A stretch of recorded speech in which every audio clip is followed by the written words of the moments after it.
Good morning and welcome to our third appointment on the evolution of the PR industry and how the earned media is really taking benefit of integrating with other communication tools. Today we will focus on the health sector, having the pleasure to host in Italy Kym White, who's global chair of the health industry at Edelman. So, according to your experience at the Cannes Lion Festival, and despite imposed restriction, can the healthcare industry fully benefit from an event with this type of relevance? Yes, I think absolutely the healthcare industry has a role to play at Cannes, and it's important to note that Cannes recognizes that as well. That's why we have the Cannes Health Lions. So there is a piece of the Cannes Festival that is dedicated only to healthcare work, given the restrictions and some of the things that make it different and that make it special. And I think that that is very appropriate. What's tricky, I think, is that Cannes has traditionally, within the health category, had a pharma jury and a health and wellness jury. And this past year, I had the honor of being one of the pharma jurors. But one of the big surprises when we got through all the categories and reviewed nearly 700 pieces of work was that of the 25 awards that we gave, or medal, as they say in Cannes, only 3 of those awards went to pharmaceutical companies. Oh, gosh. And so as a result, there was a lot of unhappiness within the pharmaceutical industry, feeling like, wait a minute, even at Cannes, where there's a piece just for health and just for pharma, we can't win, even in our own category. How can that be? And so I think that the organizers, for Cannes overall and for Lions Health, are going through some soul searching and some reorganizing to figure out how we can ensure a more level playing field for pharma companies to compete with other pharma companies doing pharmaceutical communication. Understood. Moving to the Trust Barometer, the edition of the 2017 highlights a general distrust towards the pharma industry. How can communication marketing, so the evolution of the PR industry, help bunch this trend? Sure.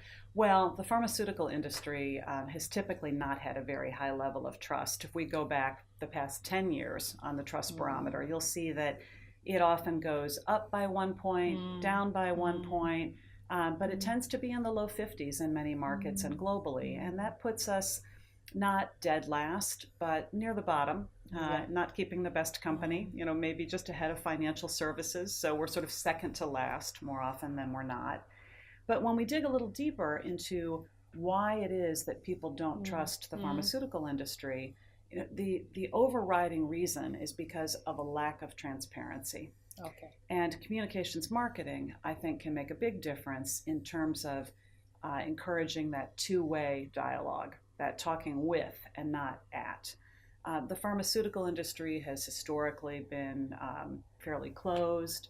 It hasn't always felt a need to explain, perhaps, as well, to deal with its constituents, to provide the thinking and the rationale behind decisions about things that are sensitive, like pricing, that don't always make people happy. But there needs to be more two-way dialogue and more transparency and more of a human face put on the pharmaceutical industry. Again, on Trust Barometer, it also reported that technology can have a positive impact on healthcare. Which role could tech have in revamping healthcare communication? Well, technology, as you know, has historically been our most trusted industry. And when we break healthcare apart, we look at pharma versus biotech. Biotech has typically been more trusted than pharma. And so we believe there's a halo effect, of course, that comes from tech, coming into healthcare. So I think that will be a real plus for us. But at the same time that technology will change the delivery of healthcare and empower patients and consumers, as well as their doctors, with more tools, we know too that there is some nervousness, that there's some distrust, some feeling that maybe technology is moving too quickly. And so while I believe that the advent of technology will do nothing but improve healthcare, I think we have to be careful that we bring people along, because of course the advent of technology also raises new issues about privacy, about confidentiality, about worries about where your information might go. And while those are not new worries, they're certainly accelerated by the advent of technology. So I think we'll need to be careful to think about, evolve, promote, and protect all at once. Okay, and from technology to digital, so communication has been evolving with the continuous use of new digital channels to build a brand's reputation. What should pharmaceutical company keep in mind as they work with digital platforms? Well, I have some good news on that front, which is that I think just a few years ago, I would have talked to you and given you a different answer to that question and said that pharmaceutical companies shouldn't be so afraid of social channels, that they've got to find ways to make sure that they are keeping pace and remaining contemporary, considering the way that people get their information. But I think that actually the pharmaceutical industry has evolved, and most of our campaigns do make use of social channels, and that we found ways to do that are compliant with regulations and things that we've got to keep in mind as we think about the marketing of prescription drugs or the way that we have partnerships and talk about disease education. So I think that's a real plus. I think we're experimenting. I think as new channels become more popular in different markets, we're finding ways to play with things like Instagram, like Pinterest, that may not have as obvious a use, say, as a Facebook or LinkedIn or Twitter. But increasingly our campaigns are using those channels. And the good news is that as we're using those channels, I think we're getting more comfortable and that our legal and regulatory client colleagues are getting more comfortable and allowing more forward-looking communication.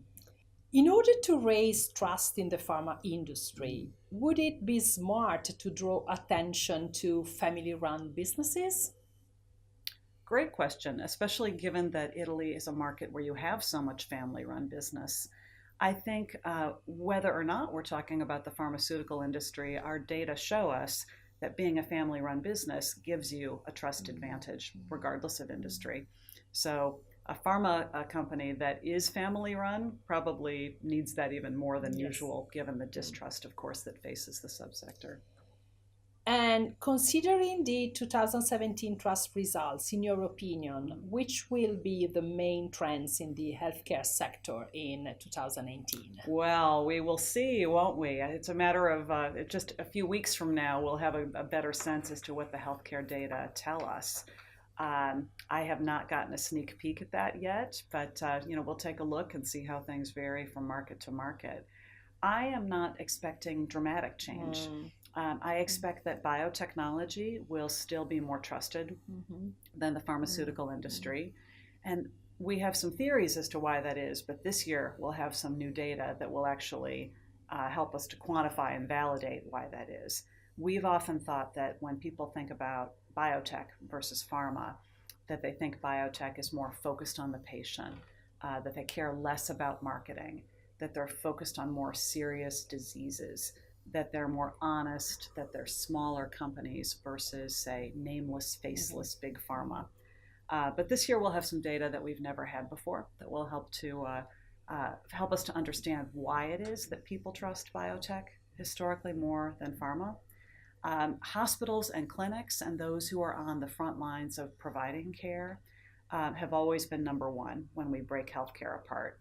And I suspect that they'll probably maintain their number one position because they're really on the front lines, delivering that care to the patient. And we are presenting the Italian trust data on January the 30th here in Milan and February the 7th in Rome. So we will also have this discussion more focused on the Italian data.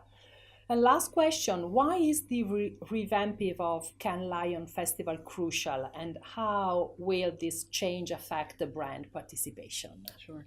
Well, I think the revamping is really important because for those who have been following the trade press coverage and the rest, there were some unhappy clients and certainly some agencies that were questioning whether or not Cannes was worth the investment anymore in all the work that goes into award entries and on-site presence and sending people to Cannes. And if we really want to have a festival that celebrates the best in creativity and showcases the best work, we really need everyone's participation. So if clients were not to think it's a good use of time or money, or big agencies were to think it's not a good use of time or money, clearly the competition would suffer. So I give the Cannes organizers a lot of credit for responding to sort of the needs and the worries and concerns of their constituents and their attendees. And I think it's smart that they're listening and making sure that they maintain their relevance, because if this is the festival that really determines what's most creative and the best work, we need to make sure that the most creative and best work and people doing that are really in attendance. One of the things that I was really struck by is that good work comes from so many markets, and that the best work we saw and the most brave and creative work didn't necessarily come from the US or the biggest markets or even from clients with the biggest budgets. What Cannes is really about is a celebration of creativity, and it's about the idea. So it's not necessarily always about, the funding and the budget and the scale of the execution. So for example, we gave more awards to a campaign that came from Afghanistan in the pharma category than any other campaign that we awarded this year. One of our other favorites came from Brazil. Another highly medaled campaign came from India.